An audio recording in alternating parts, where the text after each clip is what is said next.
But the early Christians, they had scriptures that we've never seen or heard of. Their version of Jesus, he was like a, magical creature, Yeah, basically. yeah. Crazy stuff was the animals were talking to him. The crucifix spoke to him. I mean, weird stuff was Mhm. going on. And obviously the Catholic Church, or then at the time, the Roman government, which became the Catholic Church, they picked and choose what was going to go in there. And Yeah. every Christian sect since has been based on this original selection of what we're Mhm. going to allow the people to think. So,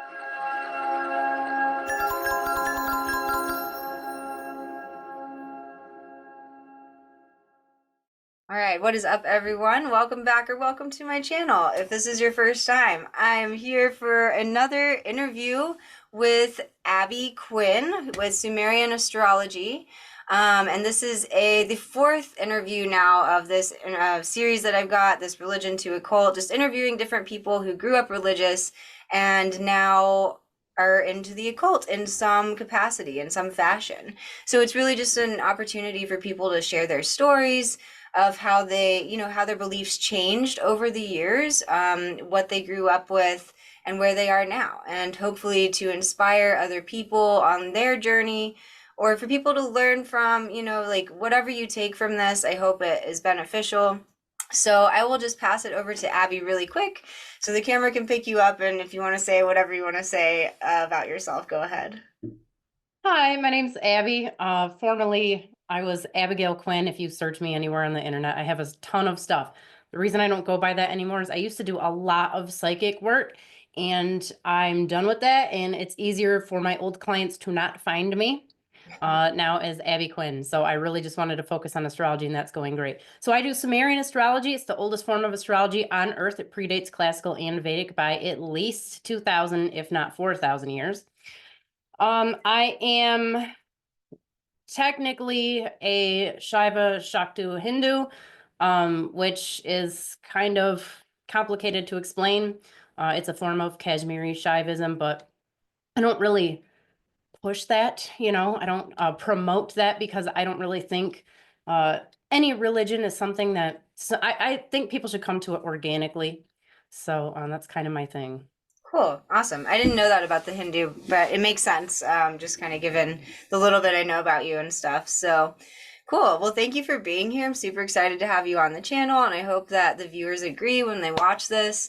I'll probably have the video up and posted like in a couple days after following this recording and stuff. So yeah, so let's start from the beginning. So what religion did you grow up in? I take it you did not grow up in what you are currently practicing. Oh, that is correct, Miss Dust. Let's see. I grew up in an uber Catholic family. And as a matter of fact, I went to Catholic school. I was eventually expelled from Catholic school, Really? as you can guess, yes. But I absolutely loved it. I especially loved, so we had a religion class, and I worked with a theologian, and he was awesome. So in Catholicism, an actual theologian, I mean, they're basically doctors of divinity. They just study religion and stuff. So he was really cool because when they would do the traditional Catholic catechism, I would ask extra questions like, hey, that doesn't really make sense. Like, how could we possibly just have Adam and Eve? Or, Mhm. like go down the list. And he didn't treat me, even though I was like 12, he didn't treat me like I was blasphemous or anything like that. And he encouraged a lot of thought as far as religion, metaphysics, spirituality go. So that kind of opened that door for me. I really started to, right around that time, I started to study a lot of different languages, French, Arabic, Latin, and Italian.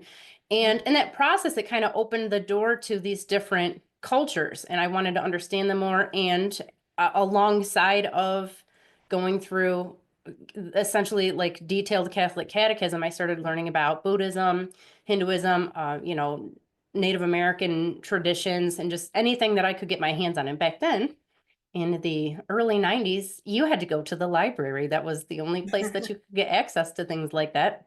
Mhm. I mean, as an adult, obviously I went to the bookstore, but even that was tricky. Mhm.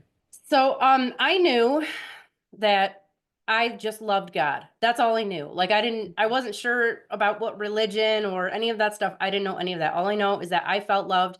I felt connected to something bigger. And I just wanted to worship God for all my days. So Okay. I wanted to become a nun, and it got like real close to, like we got to make the decision. And Mm. I sat down with one of the senior nuns and asked if we can have animals in the convent. And Aw. because I had to have a cat at some point, like there was no way I could live without a cat. And I was told that that's not probably likely and just not a guarantee. So I didn't have any Aw. trouble with the idea of no men, but no cats. That was a no-go. So Yeah. I jumped ship. I went right from joining a convent to uh essentially paganism, Mm. you know, new age. Most of the people around me at the time, I moved to Florida. I immediately started working as a psychic, like literally within days of this other, like making this decision. Mm. And I started doing astrology too. But I I was around mostly, like I said, it was like Wicca, right? Like Mhm. traditional Wicca, so mo to be, so on and so forth. Yeah. I didn't really resonate with that so much. I know I'm like totally going on a rampage here, Yeah, but it's you'll have okay. to We'll back up like into it. yeah, okay. I'm Yeah. probably missing all of the good questions, but I didn't I don't know, I just didn't, something about it just wasn't my thing. Like I liked the idea. I loved paganism. I liked earth ancestral worship. Like that was totally me. Mhm. But just the religion itself, I just wasn't on board with. So I started digging into more ancestral traditions, and my family's predominantly Irish. Mhm. So I went directly towards Gaelic traditionalism. I started learning Gaelic, and I've since forgotten pretty much all of my language skills. Whenever I try to speak another language, it comes out Russian. Okay. But um, I did that for about 10 years. I joined a coven. It was great. It was good to have community, even though I was always kind of the odd man out. Like nobody did my thing in particular. Mhm. And I learned a lot about energetic work and obviously spiritual practices. And it kind of already was, they were things I'd already dipped my toe into early on in life. After a time, I don't know how to explain it. I started to pull away a little bit from the idea of an ancestral religion because something clicked in me sometime around 2007, 2008, Mhm. where I just didn't feel confined anymore to one religion or one culture, one ancestry. And I started to wake up these other things inside of me, and along those lines, I got into Taoism. I practiced Mhm. that as much as you can, because philosophical and religious Taoism are obviously clearly different things. Mhm. I started practicing martial arts, Mhm. started learning Japanese, and somewhere along the lines, I really went down the Indian route. Okay, Okay. but I did so in a different way, that I didn't change any of my experiences and beliefs that I'd already come to these conclusions. What I found was that, very, very long story short, I had these Shakti experiences, and it's a whole different conversation unless you want to Yeah. go down that road. We'll see. But Yeah. I found that Kashmiri Shaivism happened to be the definition that I had been fitting myself into the entire Mhm. time, which was basically, you are the universe, you are God, there's no separation. Like pretty much, yeah, technically it's an illusion, you still got to operate like it's real. There's Mhm. no need for religion, you don't have to do all these crazy ritual practices. Now if you want to do them, that's absolutely fine. Kashmiri Shaivism in particular is big on tantra. Mhm. There's the same and I don't know if you're familiar with it, but in Hinduism we do puja, which Okay. is basically almost identical in the process to what I learned working with a coven. Hmm. We clear our ritual space, we ring our bells, light our candles, burn our incense, pray to the gods that we're trying to get a hold of. We give them offerings.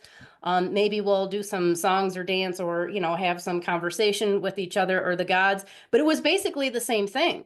So Yeah. all of these, typical occult practices that we think of, that's just the daily life Mhm. in Hindu culture.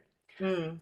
So I didn't ever there was no need to let any of that go. It was already integrated into everything that I believed. The only difference was now I had more of a I had a neat, nice label that you could stick onto something. And obviously there's other techniques and different philosophies. You know, I work with chakras and Mhm. um, different things like that. So that's my spiritual journey to date. Okay. In a nutshell, yeah. Cool. Yes. Okay, well, that was a lot to touch on, which is great. No, thank you for sharing all that. I want to go back to the Catholic part, to the beginnings again, just to get a timeline of, so did your family practice, and also was it a certain like sect or cult of Catholicism, or was it just like regular Catholicism? You know, did you grow up going to church every Wednesday and Sunday or Saturday night sometimes? You know, what was that experience like for you?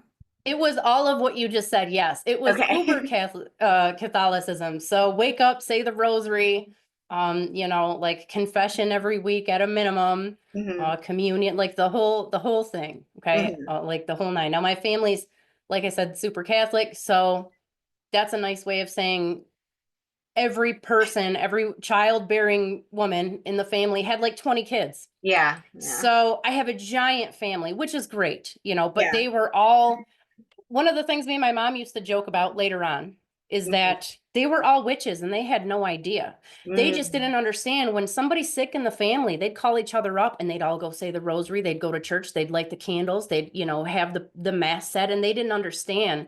Like you're basically practicing occult magic right now. You don't use those terms. Yeah, But yeah, yeah. so I think it's an easy transition from Catholicism to paganism or Interesting. occult practice because of that. Yeah. Yeah. And so how old were you when so you said you went to Catholic school too. Was that throughout elementary school and high school? Like how long was that stint It for? was junior high. Junior high. And you got Yeah. expelled. Yes. How did you get expelled? Well, it was sort of my fault. I didn't just shut up and accept the answers, but also some of my cousins, got a little preggers a little early. So they kind of, Hmm. they're like, this is a good excuse. It wasn't our family, but they're like, yeah, we're going to boot you too. Oh, So damn. Okay. Yeah. That's kind yeah. of like Fryer's interview. Like his brother just by association got expelled too from the school, and he told a dirty joke at a Baptist school. So, Yeah, that'll do it. yeah. Yeah. So funny to two interviews in a row both have gotten expelled from a school. So do you have like do you have a lot of siblings then? Like do you also I No, I personally don't. My mom only had 3 children, so Okay. but I have to date, my family's done like extensive genealogy work and stuff. We have like 1,000 cousins. That's in like just my grandma's sisters and their Yeah. children. I mean, it's tons of them. Wow, yeah, that's a lot.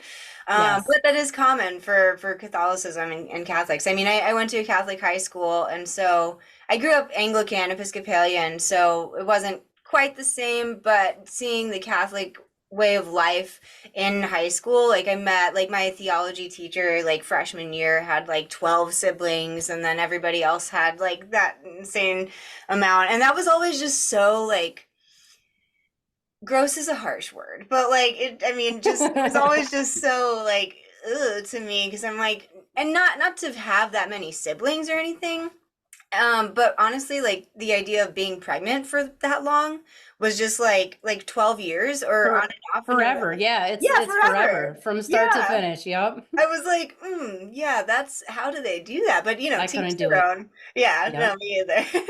Yeah, and I mean, I haven't yet. I've never gotten pregnant. I honestly don't intend on it. But it just seemed like, ooh, like, are these women like actually wanting to do this, or is this?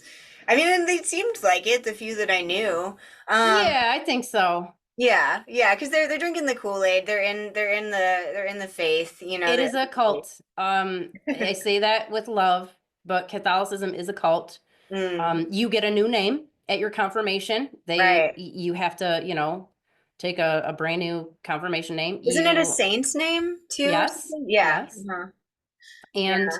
you have to, you are discouraged from associating with people outside of Catholicism. Now everybody does, especially modern times, but kind of back in the day, that wasn't a thing. Yeah. You weren't supposed to be able to marry outside of the faith. So Mm. it's pretty culty. Yeah, yeah, that's the more I learn, the more I get that sense. Yeah. So Yes. how old were you when you said you're about 12 when you asked to join the like the convent? No, no, I wasn't quite ready for that yet. I Okay. was busy running around barefoot in the woods, but I Oh was yeah. more, that was my interested in religion and culture phase, Yeah. where like the ball started rolling. 16, 17, that's kind of when that process starts. And there Okay. you have to study, you have to go through like some training and tests, and they really Yeah. want to weed out people who are not followers and, Yeah. Yeah. aren't really going to stick it out. That doesn't really help them either.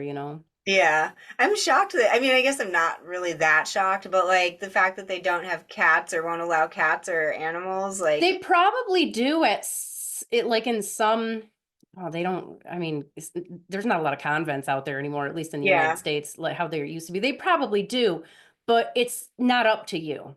And that Yeah. wasn't, I just couldn't do it. I Yeah. needed animals. Yeah, sure. Yeah, makes sense.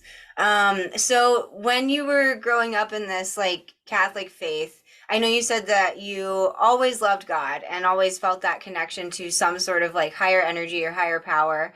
And I can relate to that too. Just, whether how no matter how uncertain I was in Christianity and what I was growing up with, like I knew that something bigger than me existed and I knew that it loved me and I knew that I felt connected to it, but I didn't ever, and there were of course times throughout like teenage years where I didn't feel that connection as strongly because I was more rebellious and whatnot. Yeah, um hormones. yeah, yeah, all those hormones get in the way, blocking the connection. um but did you ever truly believe like anything that you were being taught in Catholicism? I like that you said, with that one teacher that you would start to question like Adam and Eve was my biggest question. I was like, this makes no sense Right. logically, mathematically, in any way. How the fuck did billions of people get here when there was just Cain and Abel? There's no way. And so, but anyways, did you ever like drink the Kool-Aid? Did you ever like try to believe it? Yeah, I tried, but they would just say stuff that I just knew was silly. One Yeah. of the big Mhm. ones that hit me real young was animals don't go to heaven. Well, I I just remember knew that. like, no, that's nonsense. Like, I don't care what you guys say, I'm never gonna believe you. And so there were things too, like the whole Adam and Eve story. Even as a teenager, I'm like, this cannot have happened this way. Now, there are within Catholicism, there are factions, and some Mhm. people don't take these stories quite as literal, and that's fine. I think the reason why I was willing to go all in on Catholicism wasn't really about the Catholicism and the beliefs, although I believed in a lot of it because I had no choice. There was there Yeah, was options, to right. believe something else. But it was just the most obvious path for me to go and become like dedicate my life to God or spirituality. That was like the only option. I knew of nothing else at the time. Mm. So it wasn't until when I was 18, 19. I forget what happened, to be honest with you. I remember I Mm. got my first, it was right after the whole nun thing didn't work out. I went to a bookstore and I wanted some tarot cards. Mm. And I got this Sacred Circle deck. I still have it. It's my main deck that I use. Cool. And it was great because it came with it was all into the stuff that we were into. So my super Catholic family is also super Irish, okay? Mm. So it was really easy for me to connect to my Celtic ancestors like right out of the gate. And I don't know, I had a natural curiosity for what did they believe? I've always had this desire to go back to the beginning, and that was one of the things I wasn't big on with Wicca. Mm. I did, it was something about it just didn't sit right with me. And then I found out like, well, they created it like in the 50s, basically, it was like it's kind of a made up thing, and it's Yeah. great, whatever, whatever your thing is. But I just always wanted to go back to the source, which is how I got into Sumerian astrology, because it's like the oldest form, Yeah. like how I learned Sumerian and do all of these things. Yeah. So I think I lucked out a little bit, and that I had enough sense to be like, okay, like some of the stuff you guys are saying just doesn't make any sense. Like God's Yeah. not going to condemn somebody for their idiocy. Like even as 15, 16 years old, I'm like, if I can forgive some guy who like does something horrible to me. Why Yeah. can't God? Like that guy's way smarter than me, Right. like he's way better and smart. Like this stuff isn't making sense. Yeah. So no, I guess I never did totally believe it. I wanted to believe it for sure. Sure. Yeah, I remember also hearing that animals don't go to heaven, and I had a big problem with that. I was Yeah, like, it's there's silly. no fucking way that my dog, I'm not gonna see my dogs when I die, Right. that they're not there right now. Man, that just I forgot all about that. But yeah, I remember also having some beef with that. And yeah, didn't believe it and didn't believe the whole like purity thing. Not that I was like some, like crazy teenager whatever, but the whole saving yourself until marriage and stuff, and then marriage being between a man and a woman in high school for me was a tough time because I was dealing a lot with like my sexuality too, and like in this Catholic school where that's not an option and stuff, and you love is between a man and a woman and this sacrament of marriage, and it was just, yeah, I would just kind of sit and not listen to what I was being told. And similar to you, there was this class I took my senior year called Great Theological Controversies. And the guy, he was a theologian and he was so smart. He was a little bit crazy. He was kind of getting older and he was like a little, I think he might have just had some, like he would miss some school sometimes, I think because he was like in a psychiatric hospital or something. But like he the people that got the best grades in that class were the people that questioned him, were the people that began to think for themselves and not just like follow whatever they're being told, and so that was like an eye-opening class for me because I got to see this Catholic man, who was firmly Catholic but who was open to debates and arguments and intellectual conversations, and I was like so determined at that time to kind of win an argument. I never really did because he knew more theologically than I did in just world things and whatever. But it was eye opening, and I was like, okay, so not every Catholic is the same. They're not all just like believing this thing that they're told, or if they are, like they're devout in it and they know enough to answer questions and whatnot. So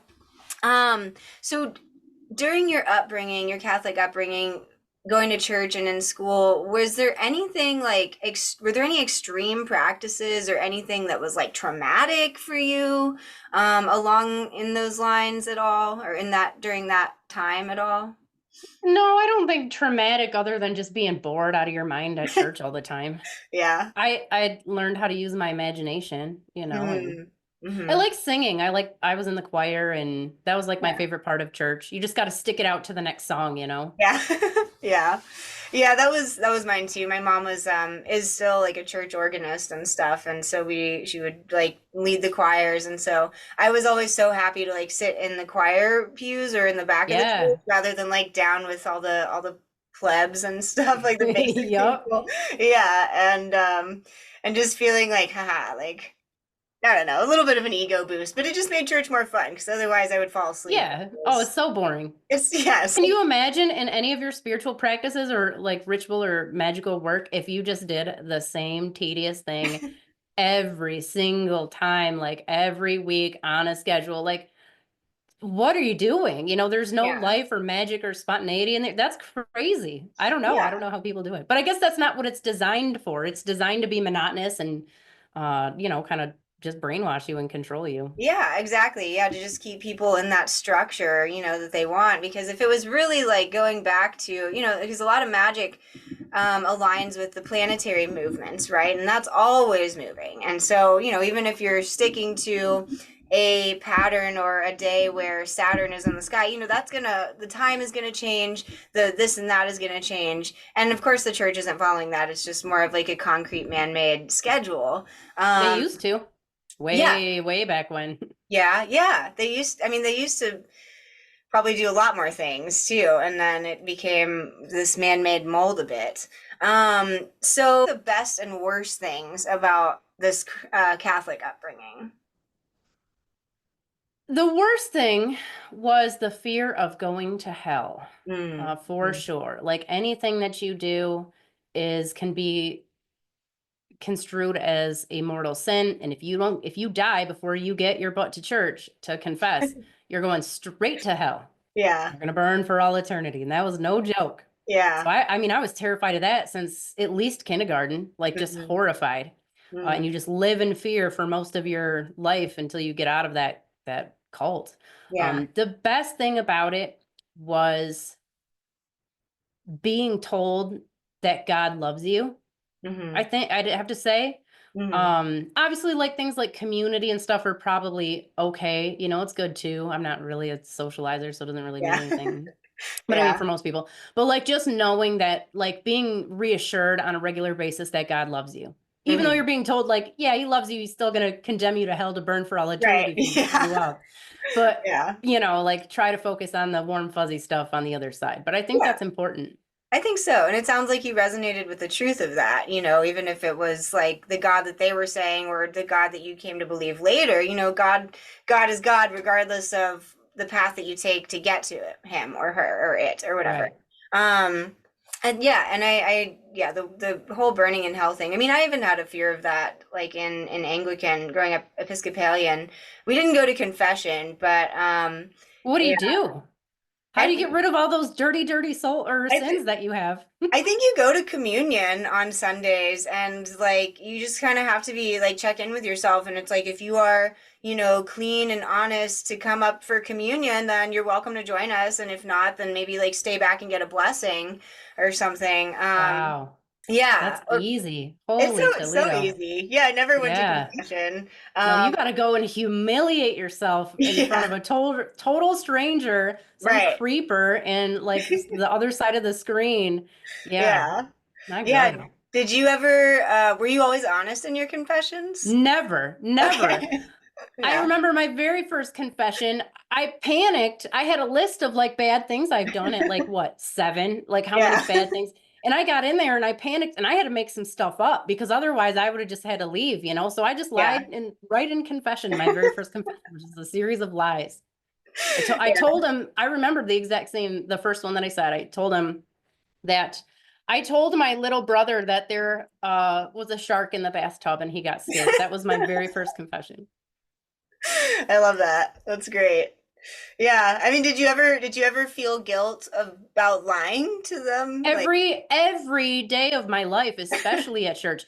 Because so in Catholicism, if you take communion with a mortal sin on your soul, that's a sacrilege. So it's like just compounds all of your sins that are already going to send you to hell, and it yeah. just eats at your soul. So it's Mhm. just tons of, you know, guilt and horror. Oh, is bad. The Catholic guilt Yeah. is, you know, I mean, it's up there. I've heard Jewish guilt's bad. I don't know. I'm not Jewish, but I've heard Yeah, it's bad right. too. Hmm. Man, yeah, that's that weighs on you for sure. Yeah, I'm kind of glad I never went to confession. I probably would have done the same thing. I probably would have not. I mean, I couldn't even be honest to my therapist when I was in like middle school. I had a therapist for a little Right. while. Yeah, so why am I going to be honest to this, like, you know, to this person that is going to say whether or not I'm condemned to hell or whatever? Or do you say the Hail Marys? I don't know what you do, but Yeah. yeah. So that's pretty funny though about the shark in the bathtub. Yeah. How dare you? I know. Yeah. Okay, so you kind of already touched on this, but growing up like in this church setting, would you have considered yourself like a magical child? I mean, it sounds like kind of yes. Like one, you know, you touched on like just having this connection already, but were you interested in like ghosts and fairies and stuff Yeah, like I that? was so super weird. I was for sure the weirdest kid in like the entire school. I would find snakes and I'd bring them, I'd like stuff them in my pockets and take them to school Oh and my stuff. God. Yeah, so I was totally interested in, as a matter of fact, I remember before I decided to go the nun route, I was like 12 or 13.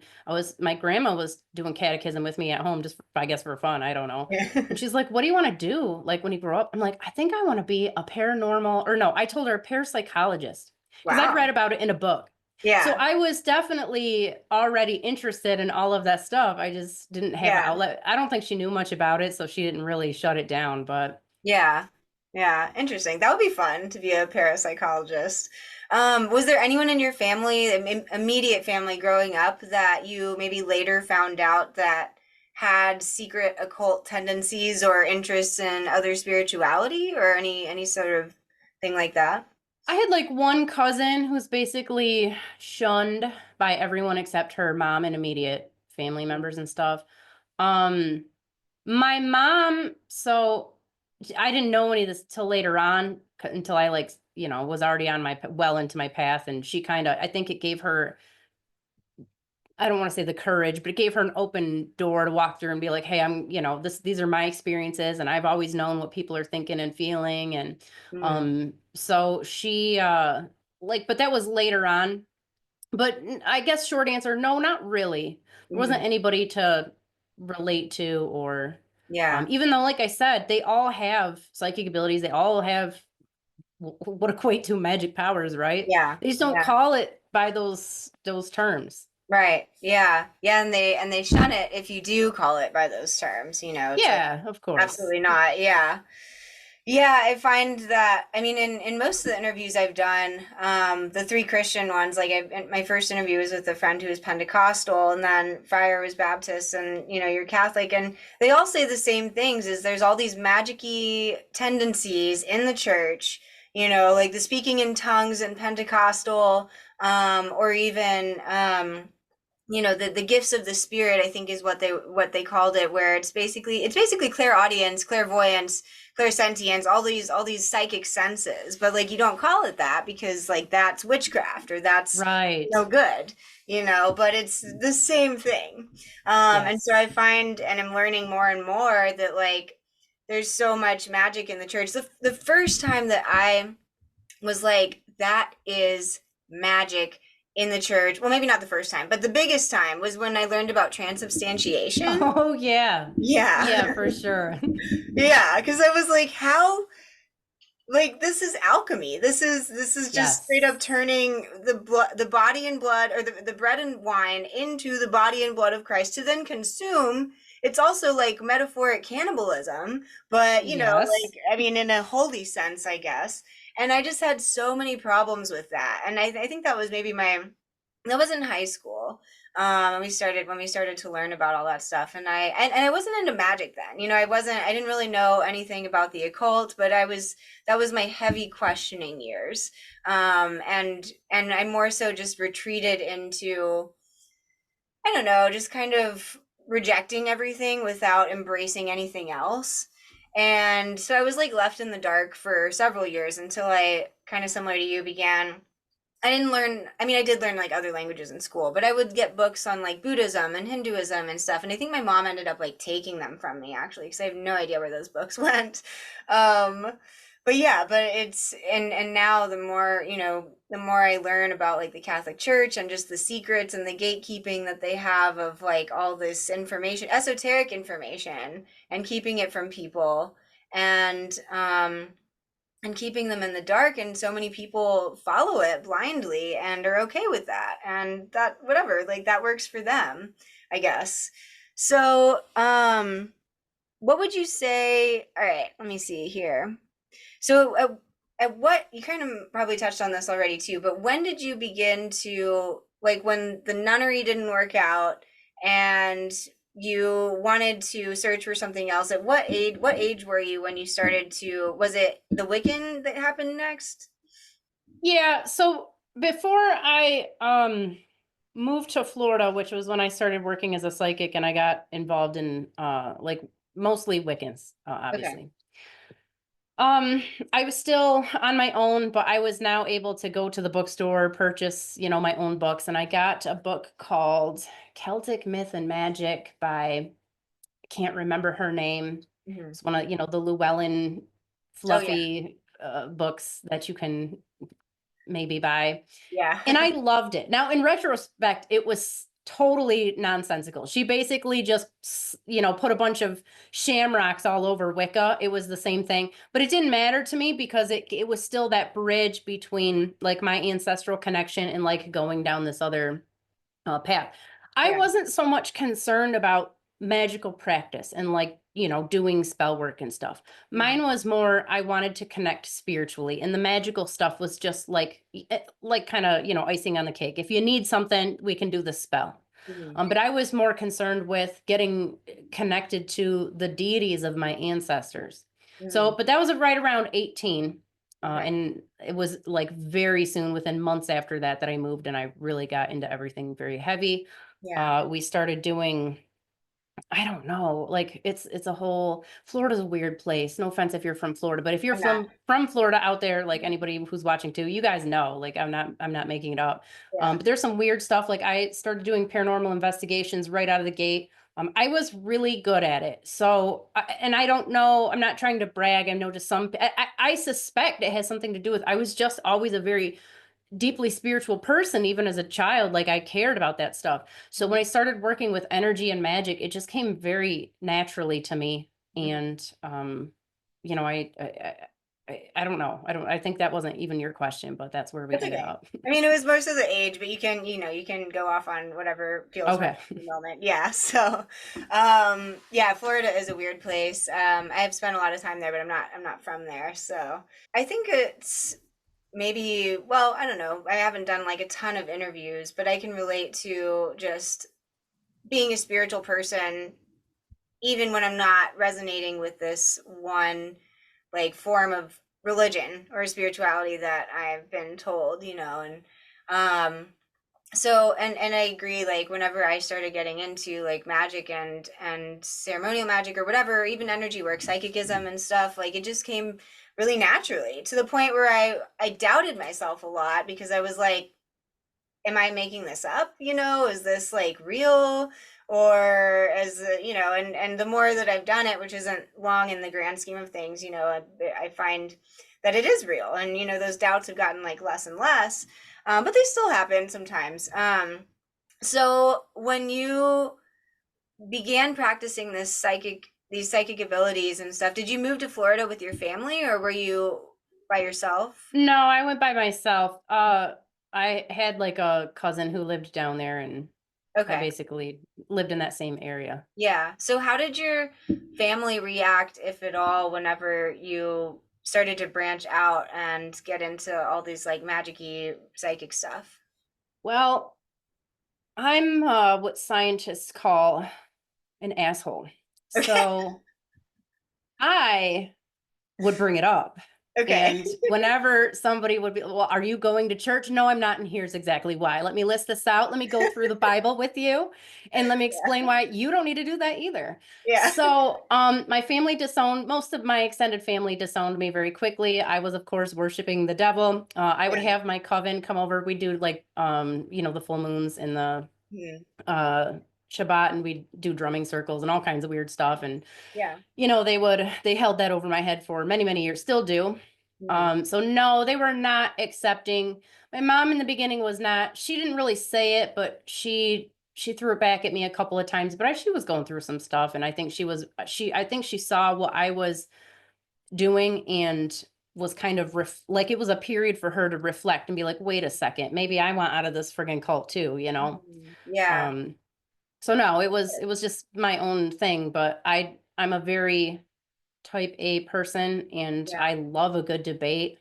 Yeah. Like I'm happy to go down that road with anybody who wants to have that conversation. That's awesome. Yeah. And I Yeah. mean, you probably will either lost a lot of family, like you said, or gained I respect sure from, did. yeah, from others because either people either like run away from that kind of stuff or you spark this like dormant curiosity in them because they're like, wait, what are you doing?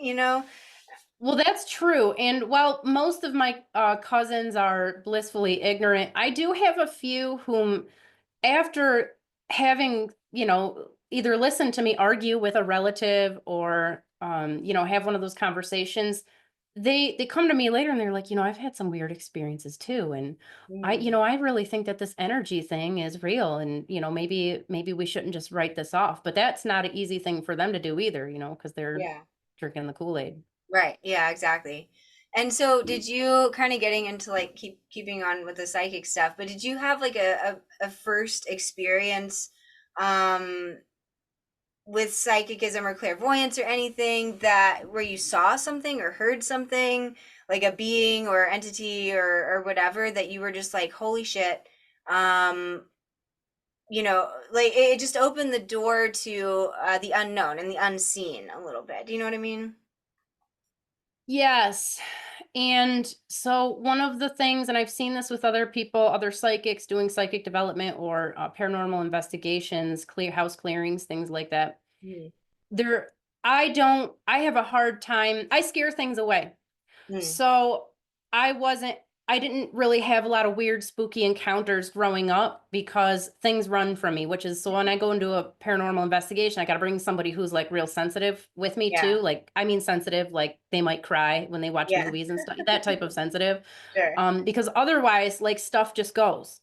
Yeah. And I think again, that goes from a lot of spiritual, well, it's confidence. That's definitely part of it too. And just working on your spiritual state for Mhm. many years. So no, not so much. Now that said, I think if I had to, the first time we really dealt with anything spooky and nasty, it was actually after I'd moved to Florida and we'd been doing paranormal investigations, and we went to this one location which was essentially a portal. um Something followed us home, like a good hour and a half drive, and like we knew it was following us. Like in the car We with you? It was behind us. Like I don't know how to explain it. It's like a Yeah. presence. Yeah. But one of our another friends was me and my cousin, and we had this guy, that we had met. He just like a friend, Mhm. and we were showing him like, hey, look, we're gonna draw a circle. You're gonna feel it with the energy. We were totally showing him like this is what this is like, because he was super Mhm. skeptical. Well, Yeah. we did this after we got home from this event, or this investigation, and the thing came through the door, and it was like a black mass shadow.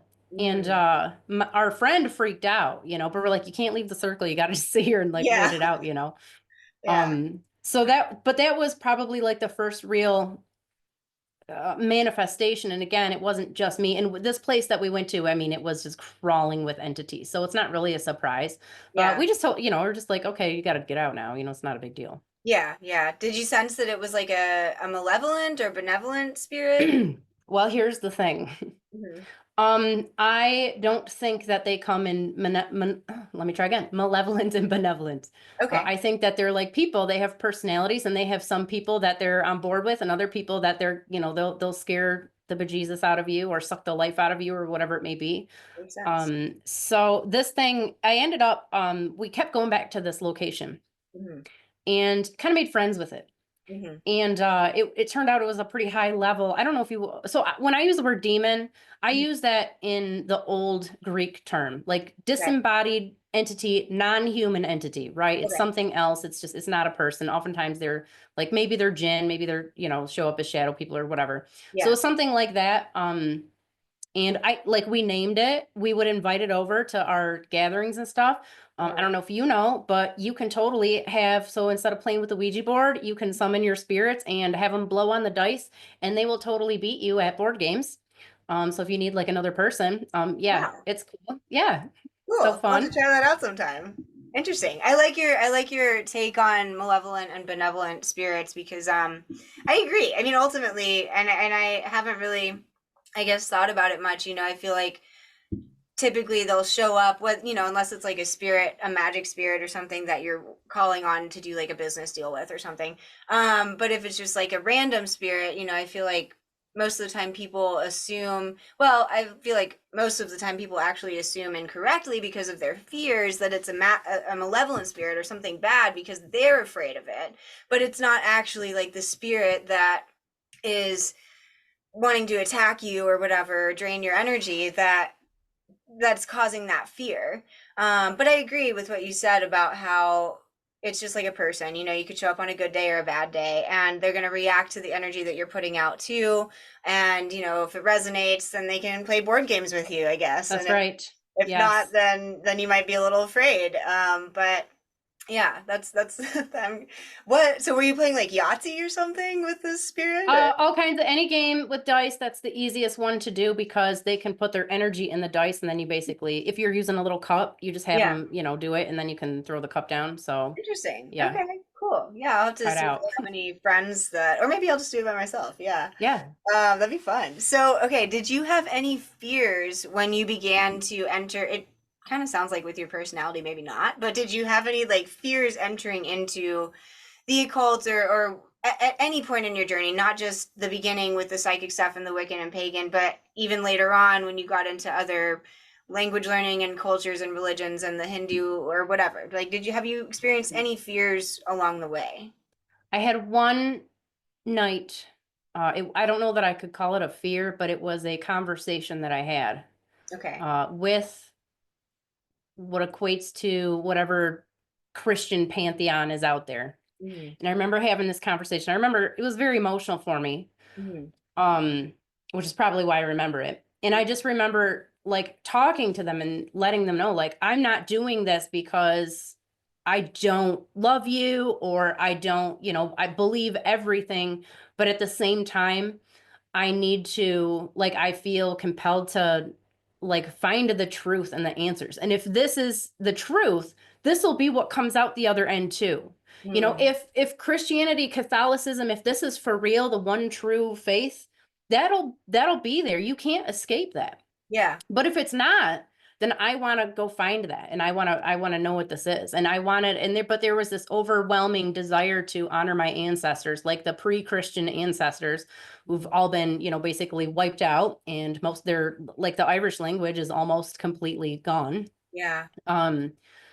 So like there was that desire too. And I just that was the closest thing I can equate to fear. And I didn't really think I was gonna, go to hell. Mm-hmm. Namely, so there's this in Catholicism, you have three ways to essentially make it to heaven, or like be baptized. Okay. You can be baptized by water, which is what everybody does, Mm-hmm. or you can be baptized by blood, which is like through martyrdom, or they say like unborn babies, even though they haven't been baptized, they're baptized by blood, so they still get to go to heaven. Yeah. Or there's baptism by faith. And Okay. this is the one where uncontacted tribes in the Amazon who've never heard of Jesus, they're not going to hell because they truly believe what they believe. And Yeah. Catholicism, like real Catholicism, your average Catholic doesn't know because they've never even read the Bible. They don't know. Yeah. But real Catholicism accepts that if you truly believe something, you're good to go. And Mm-hmm. so I had that knowledge in the back of my mind. Like I really believe that there's something here, and I think that I'll be okay. So that was as close to the fear side as I came. But yeah, that's not really been I'm afraid of silly things like wolf spiders, like running out from under the couch, Yeah. jump scares. I'm more Yeah. I'm more worried about jump scares. Yeah, yeah, that makes sense. Yeah. That sounds like a powerful conversation that you had with this sort of Christian pantheon as you described it, and just stating where you're at spiritually but I like how you put it, like if this is a truth or if the truth or if there's any truth in it, like it will still be there because the truth will remain the truth no matter what.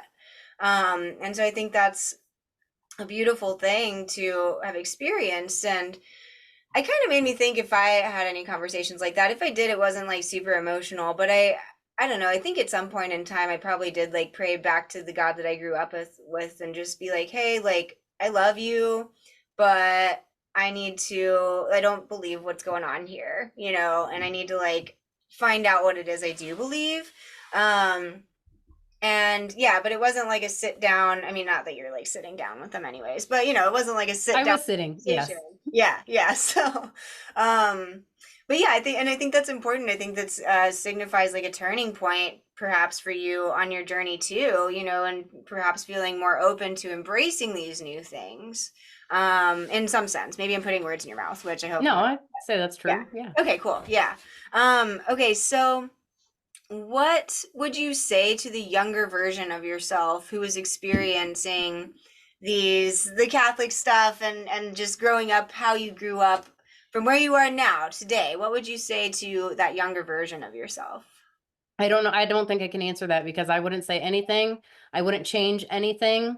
Okay. Every tiny, minuscule thing that's ever happened to me, good or bad, has led me to this point right here with you right now. Yeah, yeah, that's true. And I'm like totally blissed out pretty much 99.999% of the time. And Awesome. it's awesome. So Yeah. yeah, I don't know that I could do that, Well, that's cool. Yeah, no, That that's said, though, I do have, I forget, I was reading one of Dr. Joe Dispenza's books, and he was talking mm, about these people, like retrospectively, they took a couple lists with sick patients. They had like the control where nobody prayed for these people, and they took this other list and they all prayed for them. And it turns out when they looked back at the list that like 70% of them made miraculous recoveries. What's interesting, they didn't know when they were praying for these people, it was a list from like the mid 90s. And so they have found that, you know, like your energy, your thoughts, if you put it back into you from before, like it can change your present. And when I found that out, I'm like, I started experimenting with it. And sometimes I do pray for like Abby from before, and I'll send her thoughts and be like, hey, don't worry about it. It's okay. Just don't stress. Aw. So I guess I do that, but I mean, you know, I don't know how much effect it's having or if it should even, so. Yeah, but that's an interesting idea, you know, especially just keeping in mind that like time is not as linear as we think, you know, and everything's happening all at once and all of that. So yeah, I've done that a little bit, you know. I'll like go back and think about me, like my little past self, and the times where I was like especially miserable or especially awkward or especially whatever, and just going through it, you know, as a kid, and just really like giving that person a hug. And one time I like had this really emotional, this is kind of random, but not too random, but I had this really emotional moment where I had taken like a microdose of mushrooms, and I was hugging myself, like just arms wrapped around me, and I imagined myself like from birth to death,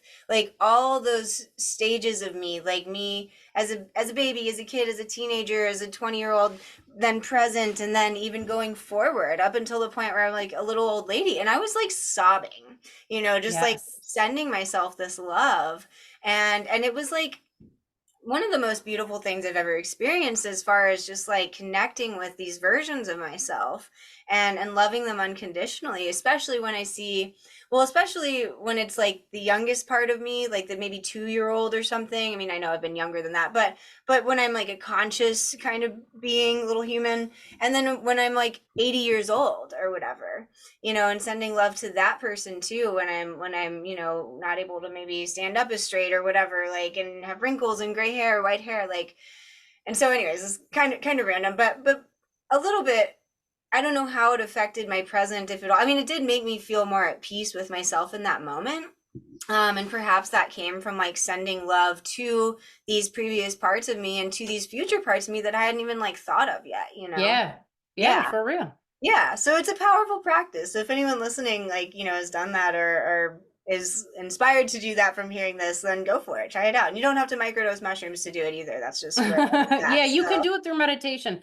Yeah. I spent a couple, maybe 2.5 years ago, I did like 6 months of just intense meditation, like Mhm. constant. And it was mostly sobbing, like most of the whole time. Yeah. But I did a lot of that, like hugging the old you, and you know, I don't think I did the like old version though. I did past life versions, like, okay, I gotta go give my past life me some love too. Yeah. Yeah. So, but yeah, it is powerful, It definitely. is. It is. And that's, yeah, I didn't do the like past life versions of me. It was all just like me in this lifetime. But still powerful. So kind of go forward into how you got into your current spiritual beliefs. I know you kind of touched on it all in the beginning, but let's dive a little deeper into that. So, Okay. yeah. So go ahead. Well, I was drawn to Hinduism since I started reading about it when I was in junior high. Obviously, there wasn't really an in for that, you know. Mhm. Let me see. I'm going back. I'm going back. So my ex-wife, I met her right after she'd come back from India. Mhm. She did like a year over there. Mhm. And right around that exact same time, I started working at the psychic fair. It was like a weekly thing.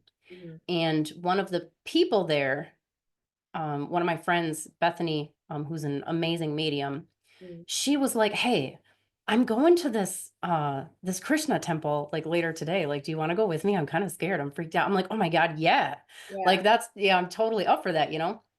So we went. Now, I don't know if you are familiar with like the Krishna consciousness movement.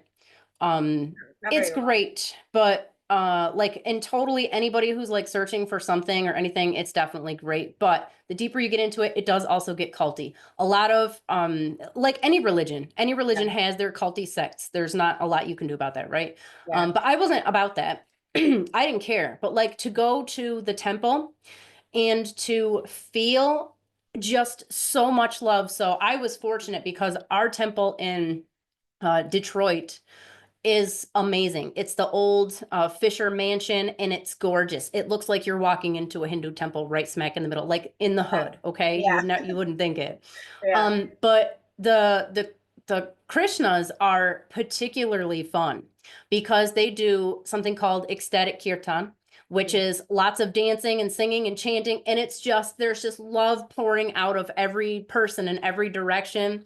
And the deities, so the murtis, the statues of the deities, Mhm. they absorb that energy, and so they invoke their the deity into the statue during kirtan, and you can feel it just pouring off of this. So this was like I had, I mean, I was sobbing like most of the time, and I just had this feeling, not necessarily like Krishna consciousness per se, but Mhm. I just had this feeling like a light bulb went off, like you came home, like, hey, you're home now, and we turned on the light for you. Mm. And that was it. But I Yeah.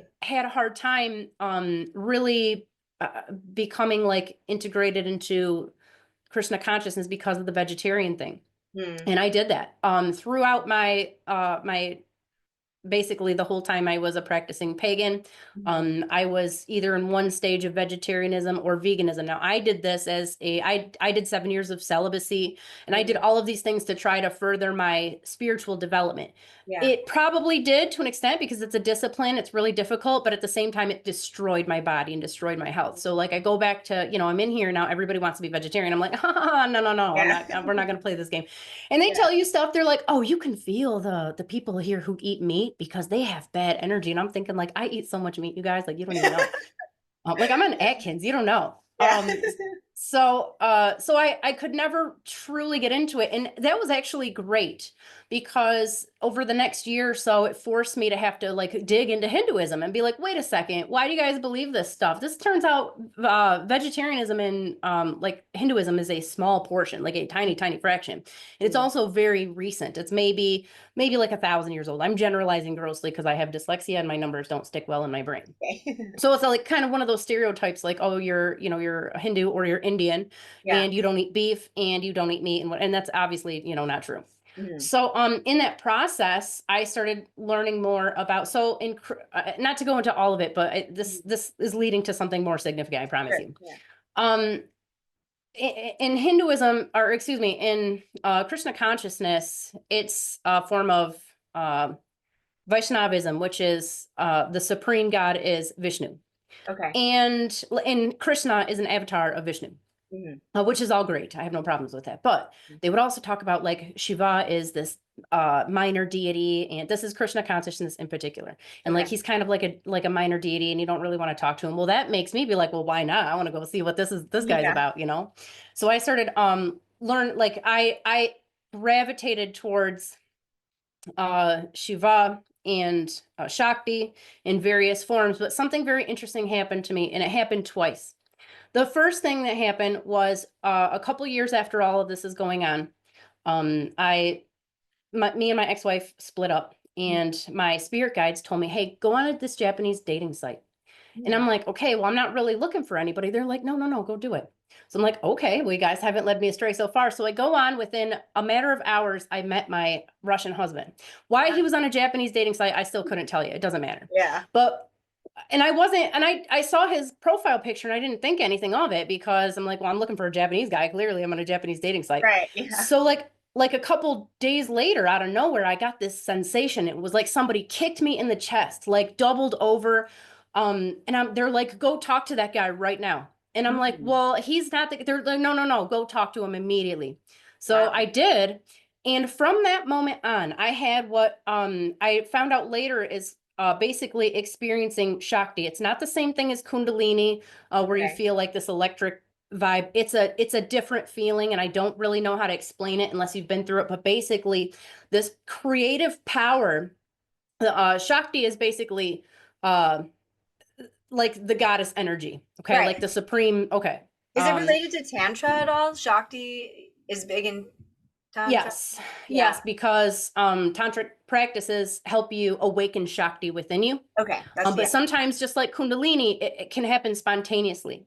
So Okay. I spent the next month like shaking my whole body. It felt like I just was constantly drinking coffee. I dropped 30 pounds in 4 weeks. That shouldn't happen, you know. Wow. Yeah. And this whole thing was like, you have to go over there. You have to go to Russia right now. And I'm like, okay, I'm getting my Oh my passport. I'm gosh. doing all of my stuff. Yeah. So I was in that state right until I got off the plane here in Russia. And as soon as I got here, like that whole feeling was like, nope, everything's good now. Wow. Um, yes. So this is much more significant when you consider, and I don't know if you know if you ever watched any of our videos, or I don't know if you've jumped on the meditation calls and stuff, but I had Yeah. 23 miscarriages before I was ever able to have my baby. Wow. And the whole process, like that Shakti experience and like getting here and the things that it led me, like, because that's a whole different conversation, but the Mhm. path that it led me on Mhm. eventually allowed me to actually have like carry a child to term. Yeah. Wow. So, the other time I experienced something similar after I got divorced. I love my husband, my ex-husband is my twin flame. I love him dearly, like a brother, but And this is we the have our Russian guy? issues and yes. Okay. Okay. But at the same time, like we're romantically separated, Mhm. which is, perfectly fine. Yeah. But met someone like that before, very quickly, and I felt that same Shakti experience. It only lasted a couple weeks, but I couldn't handle it, and I'm like, I can't do this. Mhm. But that feeling is, and again, it's really hard to describe. You're so on another level, like you're not here anymore. You can't function, you can't eat, your body doesn't work right. It's a completely different spiritual experience, but it's the creative power and it's raw creativity. Yeah. And it's, the divine feminine, and like so in Shakti is both, Devi, beautiful, Gaudi, beautiful goddess, and fertile and loving and maternal. And she's Mhm. also Kali, she's also the destroyer. Yeah. So it comes with both this desire to create, and also it can be a destructive force. So it's very, very powerful. As a matter of fact, Yeah. they caution against it. One of the reasons you're supposed to have a guru, which I'm not on board with, Yeah. is because somebody's supposed to help guide you through all these spiritual practices and, blah, blah, blah, whatever. Mhm. I'm not on board with that. I think guru worship is probably the biggest downside to any Hindu practice. You think it's like Um, idolatry? no, I think it takes your power. So I can't speak for the different, because there's a lot of different sects of Hinduism. Yeah. But in Shaivism, specifically, I'll refer to Kashmiri Shaivism because that's where if I have any, which I don't have any expertise, but if I had some, that's where I could, go down that road. Mhm. You are Shiva, you're Shakti. Mhm. There's no ifs, ands, or buts about it. You don't Yeah. have to do anything. Mhm. You're just always in the state. It's just you're in a different state of awareness of your being Shiva or Shakti, right? Sure. When you have a guru, now you have another guy outside of you who now is telling you how much, where you're at on that process. And I think that Yeah. that is a hindrance to true enlightenment and Mm. moksha, like just true liberation. If I have to have some guy who's given me permission to connect to God, that's going right back to the Catholic priests. Like, what Right. are we doing? Yeah. Exactly. And of course, just like the Catholic priest, it opens up the potential for somebody to take advantage of you, because these people, no matter how enlightened they are, whatever, siddhis, whatever kind of like special powers they have, Yeah.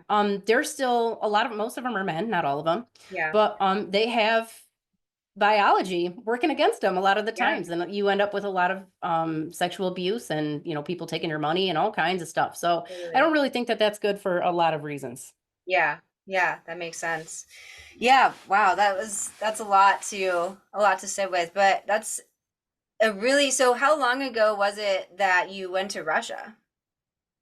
2014. Okay. So 11 years, going on 11 years. Yes. Nice. And do you still feel that resonance being there now that you felt then? Not the Shakti energy. I don't Right. think I would Right. have survived it. Yeah. That it's too much. It's like Yeah. not no body can really contain that for too long. Mhm. But yes, when I came here, I felt like I was home. Like Mhm. the first but I already knew. I already knew from before when they kicked me in the whoever kicked me in the chest, I already Yeah. knew it was all done. I'm going to Yeah. Russia. I'm going to marry this guy. I'm going to have babies. Okay. Yeah. Like, and I'm going to live there forever. I had a dog sled team. I had like 11 huskies. Wow. And I rehomed them in preparation for this. And they're like, well, what if he doesn't like you? You know, what if he's, I'm like, no, you don't understand. Yeah. Like this is a divine compulsion and it's all going to work out perfectly. And it did. Wow, that's Yeah. beautiful.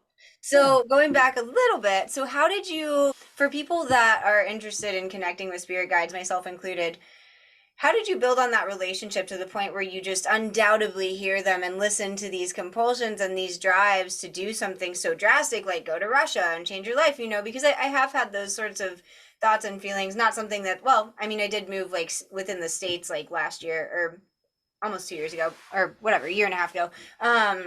And I definitely felt that, like, it wasn't Shakti energy or anything, but it was just this strong pull. And I knew my time in Texas was over. I knew it was time to move on because I needed to grow in more ways that I wasn't going to be able to grow in staying in the same space.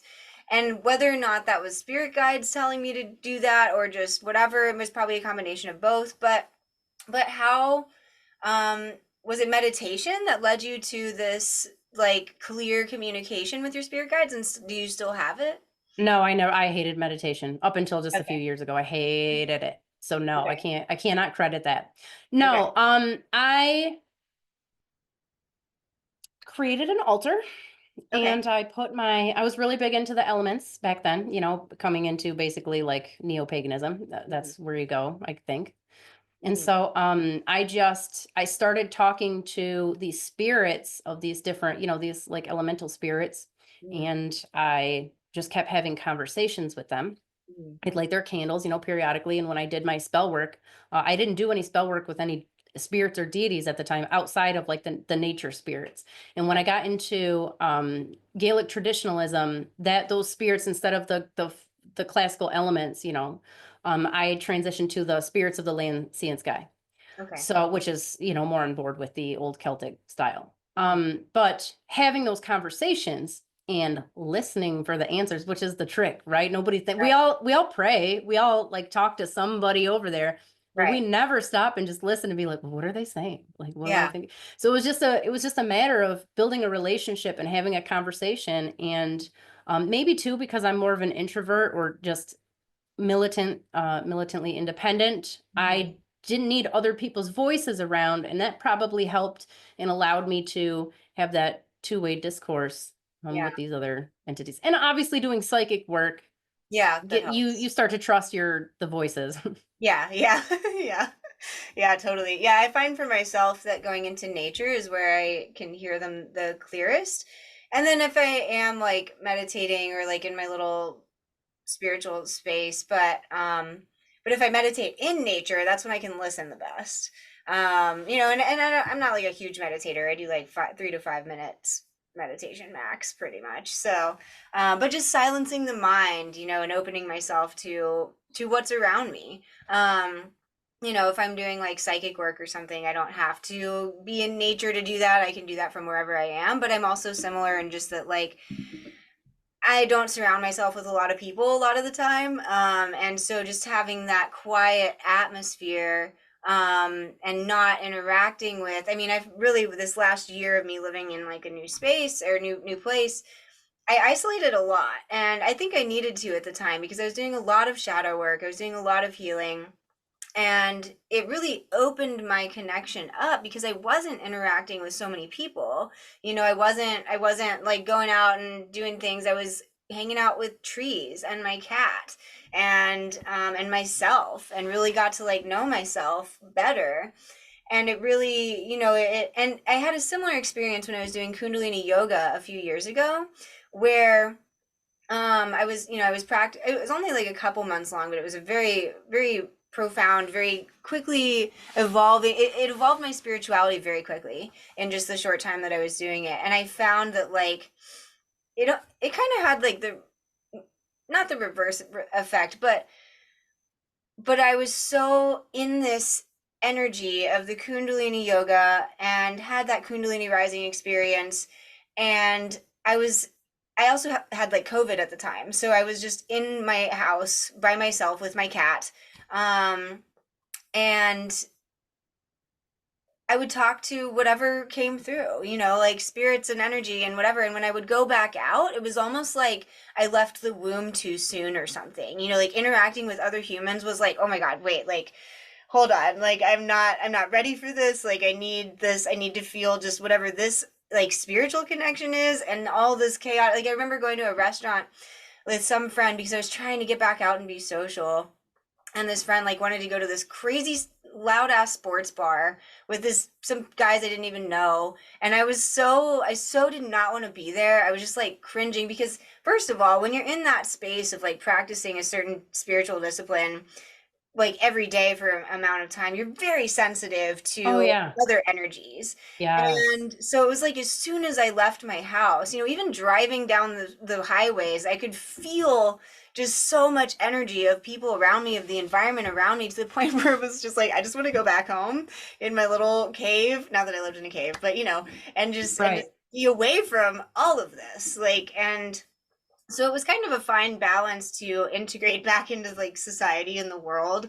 And now, now like I do still really appreciate and enjoy my like alone time, but I don't, and spirituality is like a big passion of mine. So I strive to make time to maintain that too, but also like I do realize like relationships with other humans are important, and it is good to get out there and connect with people. But even in this connection of just like on the internet, like we're not even in the same country, and it's still, we're still building, like we're still having a conversation, there's Yes. still connection going on, and so I think that's just equally as beneficial or important as if you were here in person or something, or I was there.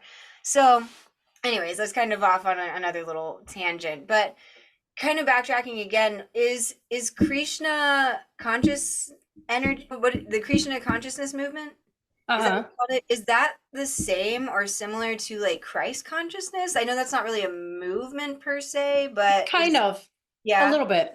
Um uh and again, I'm not the expert because I'm not in the group. But Krishna is love, just pure love. And there's Okay. definitely that group within Christ consciousness who they're like, no, like it's not about this guy per se who's coming to save you from the fires of hell. It's Yeah. more about awakening this energy inside of you, or this, this light. In which case, yes. Hmm. So, a short answer, yes. Okay. Okay. That's kind of the vibe I was getting and what I thought, but I don't know too much about. I mean, I know a little bit about Krishna, but I'm sure Yeah, you. he's way cooler though, if you ask me, just because you don't get any of, like some of the, I don't know, old Hebrew things that come along with Christianity. Not a lot of it does, but some of it Yeah. does. So, Krishna he had a wife. He actually had a lot of wives. There Hmm. were a whole bunch of slave women that he married to free them from being slaves, his Oh, gopis. okay. So, yeah, Cool. Yeah. good stuff. Interesting. Yeah.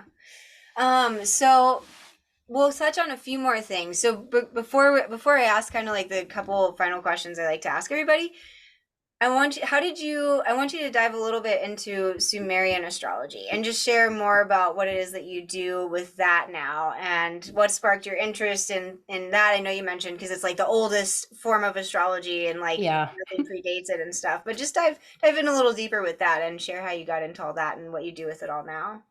So when I started doing psychic work, at the same time, I started studying astrology, and I pretty much just like doing psychic work with no experience. I just threw myself into it head first because I'm like, if you can do it, I can do it, right? Like there's Right. no reason we all have access to information. Like I should be able to do this. Yeah.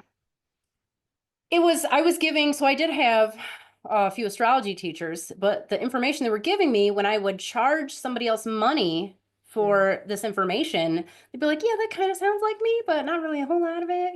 There was it was about like half of the stuff I would tell them was just totally off. I'm Mhm. like, all right. So I switched over to Vedic astrology because it uses the literal placements of the sky, or in the sky, of the constellations and the planets and whatnot. Mm. When I did that, I bumped up my accuracy to about 75%. And it was really good. Mm. Um, but it wasn't perfect. And that, again, wasn't good enough for me because I'm like, something's wrong here. Something's Yeah. missing. So that took me on a journey of digging into the origins of astrology, which on the surface looks like it goes to Babylon. But when you start digging further, no, it goes all the way back to the oldest writing that we have. Mm. And to really dig down deep, because when you start doing your research into that outside of a university, you are very limited into what you come across in a book or even on the internet. Mm. So that forced me to have to learn the Sumerian language. It didn't force me. I felt drawn to it. I just did. I don't know how to explain it. Yeah. There's a lot of things I dreamt about it long before I ever came across it. There were just things I'm like, okay, I'm not learning a new language. I'm just remembering this language from before. Exactly. And I remember at one point I had to make the call because there was no way I was going to learn both at the same time. And really learn it. But like multiple times throughout my life, I'm like, oh, I gotta, I really have to get better with my Sanskrit. Mm. And I just did, I don't know. It's not my thing. I just don't feel drawn to it. I know a lot of people say like Sanskrit is a sacred language and a magical language. I suspect it is and I'm not the only one. This isn't like some fringe theory. But I think it's a made up language. I don't know that anybody ever spoke it literally. I think it was created to be like a liturgical language, basically, which is Okay. great. And it's powerful. Absolutely. Yeah. Like mantras, like everything, like definitely use it. But I just didn't want to learn it. Yeah. A lot of people, like especially people I knew, like everybody speaks Sanskrit, like or can read it. Like I don't want to do that. So I gravitated to the thing that nobody does. Yeah. And it just came really easily to me.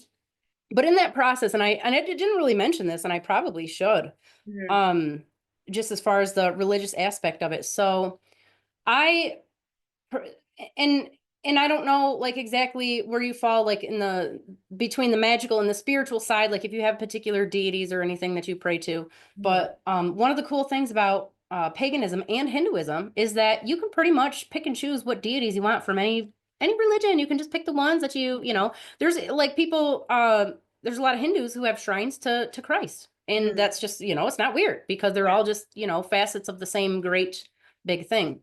Sure. So I do pray to the deities, particularly the Sumerian deities like Nana and Enlil. Those are probably the Oh biggest yeah. ones, Utu. So they do encompass a rather large part of my spirituality. So we do full and new moon pujas every week. Mhm. And we normally, those are pujas to the moon. Mhm. Um, and I'm, probably an outlier on that. But again, though, that's what I just was called to. So, Yeah. but getting back to the astrology side, when I started going into the true meanings, I started reading the myths in the original language. I saw where, okay, like these scholars that you've totally sterilized this entire myth. This isn't Mhm. what it says, but that's the mainstream pop culture version is the stuff that everybody else gets online. When you Yeah. really start to dig into it, it is phenomenal. And I mean, the accuracy rate in my readings is like it's 100%. Wow. And Yeah. yeah, so which you don't find elsewhere. Now, I'm not saying there aren't other techniques. There's clearly some Vedic techniques that are proved to be accurate sometimes, and Sure. but it's like hit or miss. Yeah. It's not 100%, and Yeah. it is if you use the oldest version of the information that they pass down to us, it is 100% accurate. Hmm. Yeah, I definitely want to get a reading from you at some point. That is very high up on my list because I would love to. I don't know. I don't have any experience with Sumerian astrology. I mean, the only name that I really recognize that you mentioned was Enlil just now, and I only know that because is Enlil Thoth or no? Or is there a connection between the two of them? Maybe. It's hard to say because they switch over time and they've grouped him in with different gods Okay. at different times. So he could Okay. be one of the ones Yeah. Okay. Just possible. yeah. Did you when you were doing all this or getting into the Sumerian, I have a couple questions for that. So, first off, did you ever notice any parallels or not parallels, but did you ever see and learn anything in those texts that like really debunked Christianity? That you were just like, Yeah, yeah, completely. yeah, Because, okay, so a history lesson real quick. yeah, So this is what happened. The Israelites were pagans. They were polytheists. They had many gods. Okay, this is not debated. I mean, it is right, if you talk to like a random Christian or Jew on the street, it is. yeah, Um, They assimilated other cultures and their deities and their pantheons. And some of the ones they assimilated were gods known as El and Yahweh. So over time, El, who was the father of Yahweh, who was a storm god, El was kind of like just a father figure. They got lumped into the same god and they become like the god of Christianity. Right. Well, that's all fine and good. If you want to do it that way. But in addition to this, if you read the original myths, they have a flood myth that predates the biblical flood myth by some 2,000 years. They have multiple Garden of Eden stories that are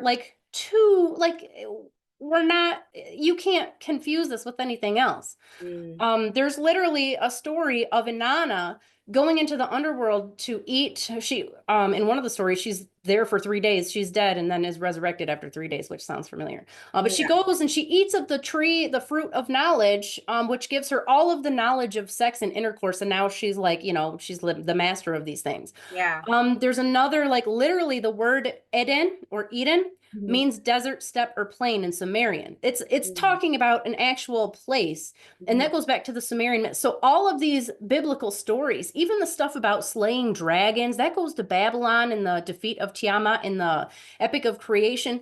Once you recognize these, you realize that, oh my God, all of these Old Testament stories upon which the New Testament is based, they're just old Sumerian, Assyrian, Babylonian stories, most likely Sumerian, that were passed down, for thousands of years. And made their way. And the way that they made their way there was that during the Babylonian captivity, which was around, six-ish hundred BC, give or take, during this period, the Jews were exiled to Babylon. Now we say exiled, but they weren't in prison camps or something. They had jobs, they had houses, they just weren't allowed to go back to Judea and whatnot. Yeah.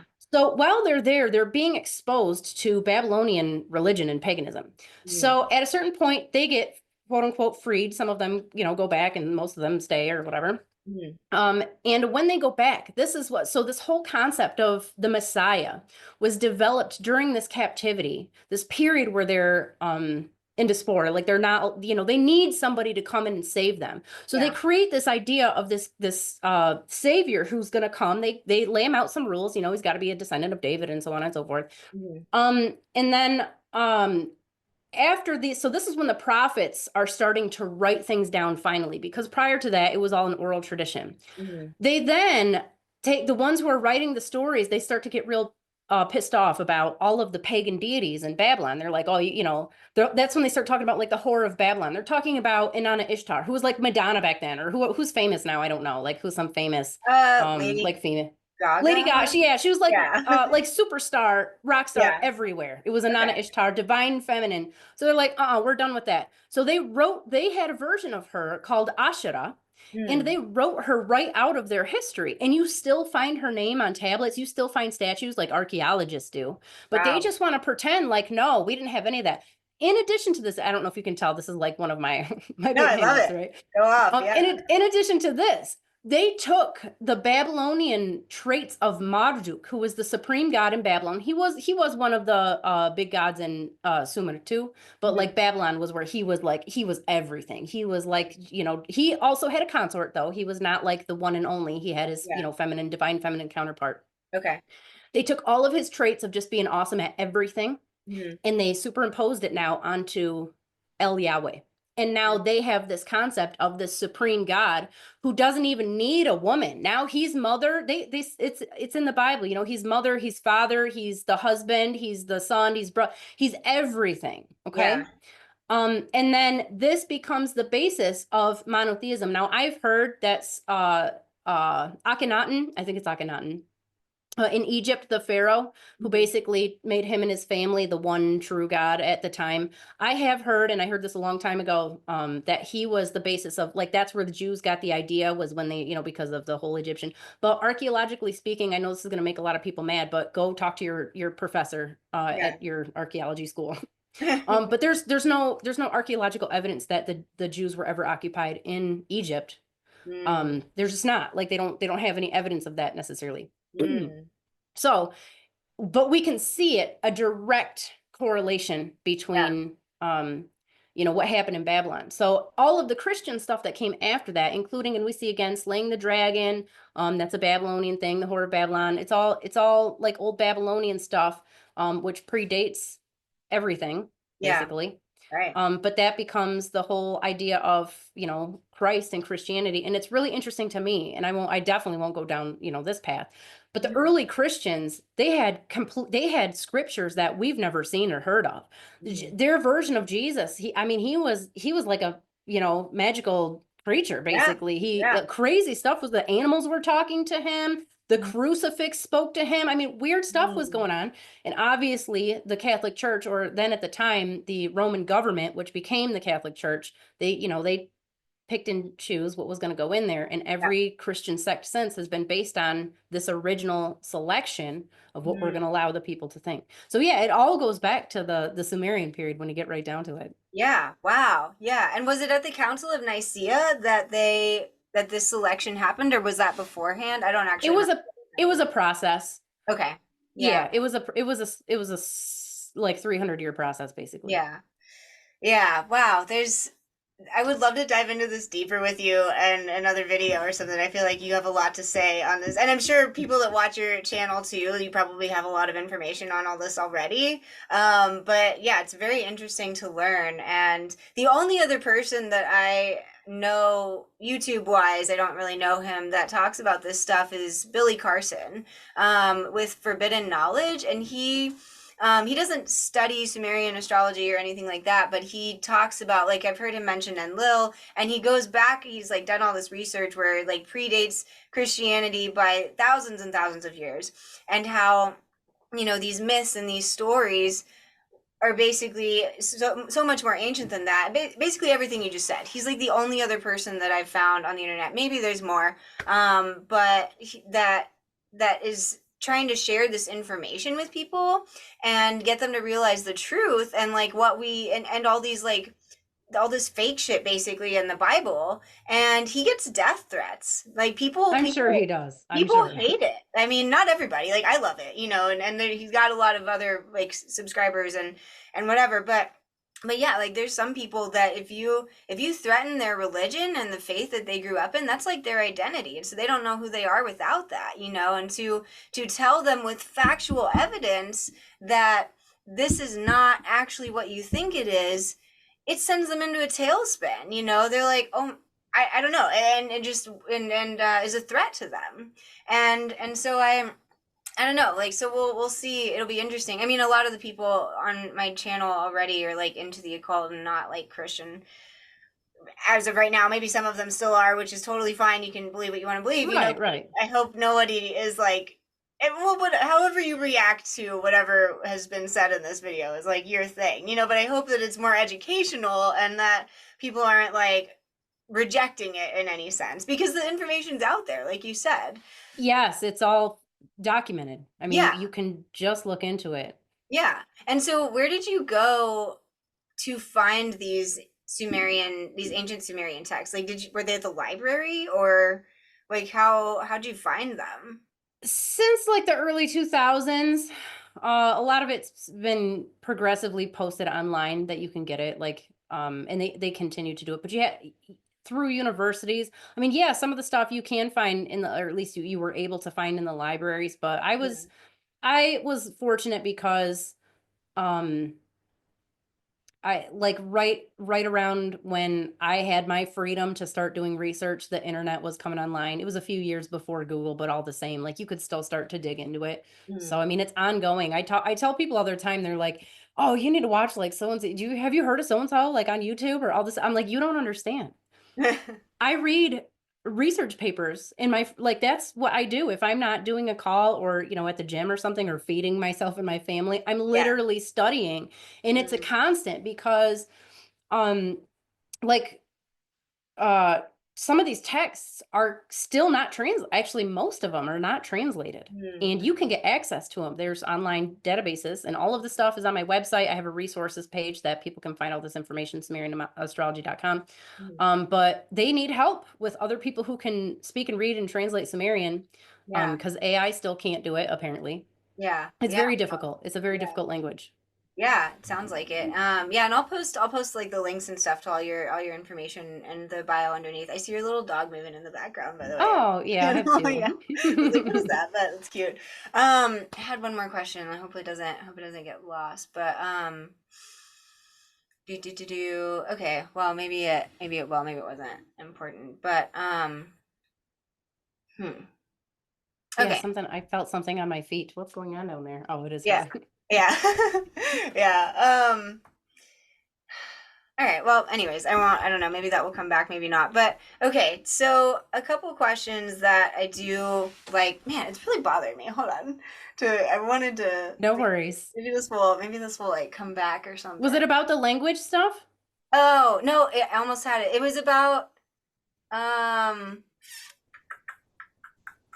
oh fuck, I lost it again. While I don't you're know. thinking about it, I do also, on my website, I have a comprehensive Sumerian language course. It's the most comprehensive you're going to find outside of a university. Hmm. There is one book, it's called like Learn Ancient Sumerian. It's by, of course, I'm not going to remember their names.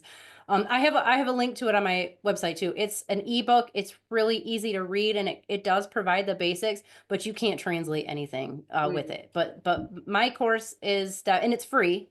Okay. Anybody who has the time and energy wants to check it out, like you will learn Sumerian, and you will be able to translate text if you want to. But Awesome. that's out there for anybody who's interested. Yeah, that's a great resource to have. Yeah. And I did remember my question now, or it's really Okay, more good. so like a comment than a question. But Okay. you said a little bit ago how when you began learning Sumerian, so it did kind of relate to the language learning, that it was less so a learning and more so a remembering. Yes. And I love that you said that because I have that belief. And there's this book called by Robert Monroe, who I won't get into like a whole bunch of detail on that, but he has three books, and they're all his journeys out of. They all are written like his journeys documenting his out of body experiences, and now has the Monroe Institute in Virginia, where he has all these like, courses on like out of body travel and like psychic Yeah, ability yeah. stuff. Yeah, and so in his third book, I believe, which is called The Ultimate Journey, he has this series of phrases, and I actually have like a little 2-minute video on this on my channel, that because I read it and I was just like, oh my god, like this makes so much sense, where he says basically one of the things in life is like there is no student and there is no teacher, there is only remembering, right? And I think that applies especially, I mean, perhaps it applies to everything, but I think it applies especially to things that you are interested in, or that you have a natural talent for, and if you also, but whatever applies to, I feel like if you come about, or if you approach learning a new language or a new skill or a new whatever from that mindset of like, I'm not learning something new, I'm breaking the molds that have blocked me from remembering this thing that I already know, it can honestly be absorbed and learned or remembered so much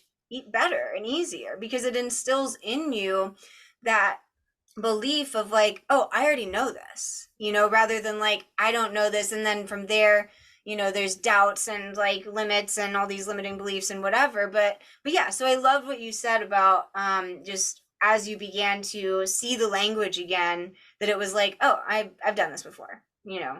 and that applies like to different people for different things, whether, like I said, it's a language or like an instrument or whatever teaching. Yeah.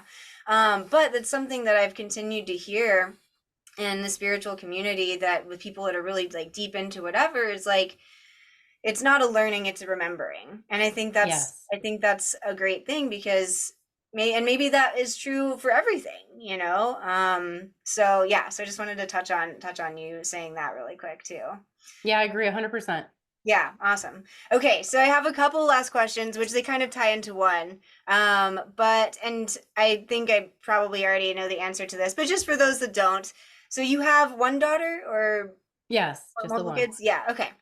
So how, okay, well, the question really is like, would you subject your children to the same religious upbringing you grew up with? But also, like, how are you currently as a parent, as a mom, like exposing your child to different branches of spirituality or whatever, however you're doing that? Like, how are you leading her curiosity or opening doors for her or whatever? Like, just how do you handle that with the child? Well, I did get her baptized in the Russian Orthodox Church, and I got baptized too. Now, I did this because my super Catholic grandma was like begging me because she Okay. doesn't want her to go to hell if she's unbaptized. So I'm like, okay, Yeah. grandma, I'll do it for you. Because to Okay. me, it's not a big deal, right? Yeah. It's not going to hurt anything.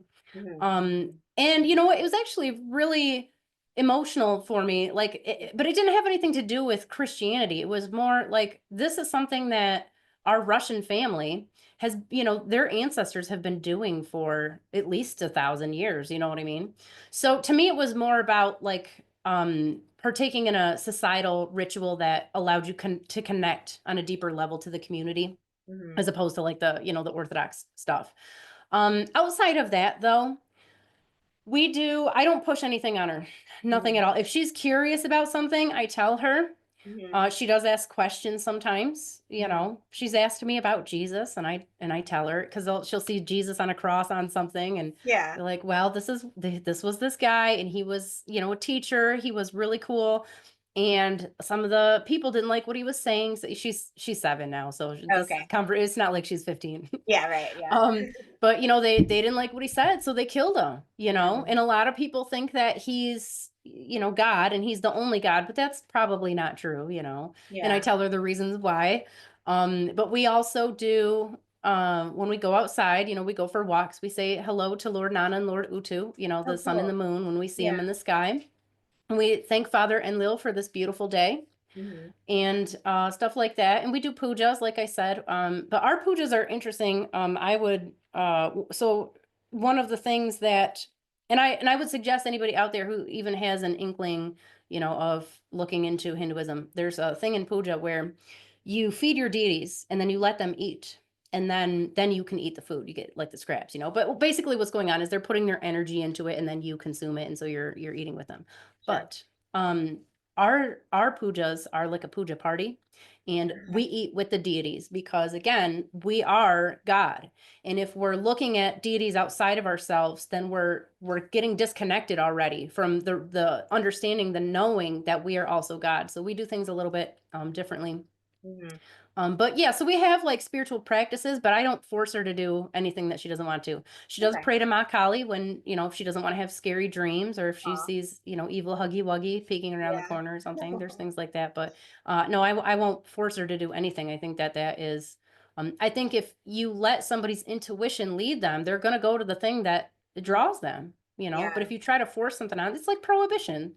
You Yeah. tell somebody not to smoke weed, but they're probably going to go smoke some weed, right? Exactly. Yeah. Yeah, exactly. Yeah, and I like to ask this question too, just because, I don't have any kids right now, but when the day comes that I do or something, like, how would I handle that? And I would want to handle it in a way that allows them to be drawn naturally to what they're drawn to. I love how you put it, like, just let their intuition guide them, but also be their teacher, hold their hand, like, well, let them remember, help them remember, really, not like, not Right. teach. Yeah, but and answer questions and all that. And I think, because a lot of people I know who grew up in different cults or sects or of religion have trauma from it, and were brainwashed for so long. And I mean, I still have a lot of friends who kind of know what I do on YouTube. We grew up going to like Christian school together, and they like maybe don't go to church anymore. And some have branched out more than others as far as their beliefs, but some are like, some still get afraid. I had one of my good friends text me, like, it was a couple years ago now, but she was like, "Hey, I keep seeing like 66 and 666 everywhere. Like, am I gonna go to hell? Like, is this demon or whatever? Is this a demon?" And I was like, "No, like, you're fine." Like, it probably, I told her like all what it means and stuff, but they don't necessarily have that inherent drive to explore deeper, which is fine, like wherever you are comfortably. But at the same time, it keeps them at a level of uncertainty, at a level of following, at a level of um not having that self-assuredness in their own faith. And maybe not everybody's meant to get to that level, I mean, everybody's different, but it's just I feel that because of that, the way that they might raise their children, which is nothing wrong with it, how they can raise their children however they want to, but it's to do it the same way that they were, brought up, like go to church every Sunday or whatever. And I maybe making assumptions, but just knowing this like specific friend I'm thinking of and stuff, and like some of my other friends who haven't questioned things in the way that some other people have, are like, well, this kind of worked for me, I don't necessarily know if I like believe it fully, but like it's also like it's just what we do. So it continues that sort of generational practice of going to church or whatever the religion is. So I like to I sometimes kind of like to go and like egg on, or not like egg them on, but just come up with like be the weird spiritual friend that's like throwing out all sorts of different things and Yeah. make Got them plant a think of the seed. question. Yeah, it plants a seed, exactly. And I Yeah. think I have planted a lot of seeds for some of my friends who don't really get there on their own. But okay, I have, Well, yeah, can I just say something? yeah, So I have noticed in the last 20 years, what is it now? 25 years, maybe coming up Mhm, on 25 years. mhm. The amount of people who are more open to asking questions and, trying some of the stuff out has definitely, I mean, it's a massive increase. It's an exponential increase.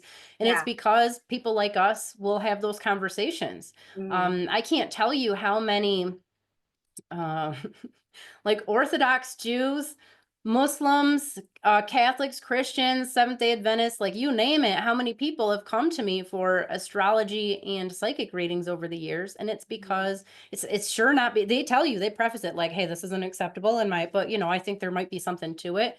Yeah. So, I mean, the conversations that we have, no matter how insignificant they seem in the short term, I think that they do have a bigger influence on people than we realize. And even as like Yeah. a collective unconscious, I think that we're, we put that out into the field and it makes a difference too. Totally. I hate to be cliche, but people are waking up. They are. They are. Yeah. I mean, it's a true cliche. Like, and I do see that, and which is great, which is a great thing. And I like what you said too about like putting this out into the collective consciousness and just like helping humanity evolve in that way.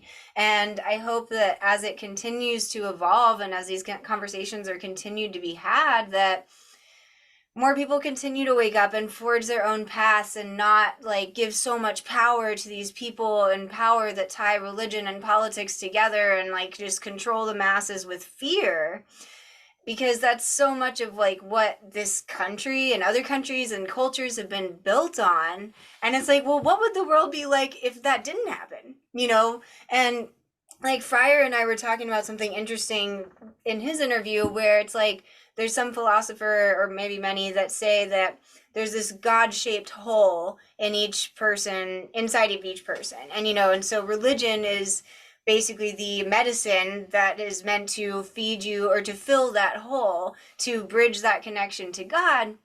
And so like, well, without religion, what would fill that hole instead? But and we kind of touched on like, well, would it be science or would it be something bad or would it be this and that? And but ultimately I feel like if each person had the trusted themselves, or at least felt they had the freedom and the safety to pursue their own intuition, that they could eventually come to fill that god-shaped hole in themselves in their own way.